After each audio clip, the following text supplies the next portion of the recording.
When the waiter asked for my order at our anniversary dinner, my husband said, "She's not eating. She didn't contribute to the bill."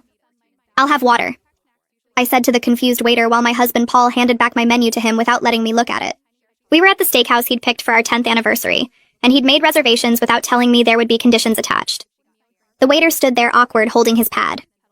"Ma'am, would you like to see the menu?" Paul answered for me. "She's fine. I'll have the ribeye medium rare with loaded potato." He ordered a $100 meal while telling me I couldn't eat. "Sir, is the lady not dining?" The waiter looked concerned. Paul smiled like this was normal. "She didn't bring any money, so she doesn't get to order. That's how restaurants work, right? You pay, you eat."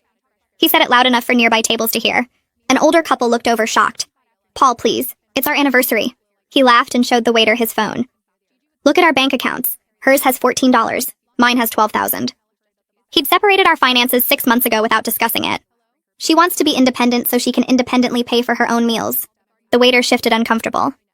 "I could bring some bread for the table." Paul shook his head. "Bread is for customers. She's just sitting here." He turned to me. "You should have thought about dinner before you quit your job."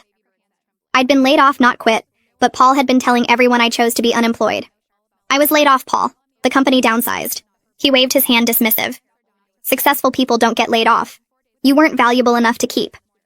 The couple next to us was openly staring now. The woman looked horrified. Paul noticed and spoke louder. "I'm teaching her about consequences. No contribution means no consumption." He pulled out cash and fanned it on the table. "See this? This is what work looks like." The waiter tried again. "Perhaps a small salad?" Paul grabbed the money back. "Did you not understand? She has no money means she gets no food. It's simple economics." He looked at me. "Maybe being hungry will motivate you to find work faster." I'd applied to 40 jobs that week. "You told me not to take the retail position because it was beneath us." Paul laughed harsh. "That was before I realized you're professionally worthless. Now any job would be an improvement." The woman from the next table walked over. "Excuse me, miss, would you like to join us? We have an extra seat." Paul stood up angry. "She's my wife. She sits with me." The woman looked at him disgusted. "You're starving your wife in public." Paul pulled out his phone again. "I'm teaching financial responsibility." He showed her something on the screen. "This is her spending from last month? $60 on groceries." The woman looked confused. "She bought food for your home?" Paul nodded. "With my money.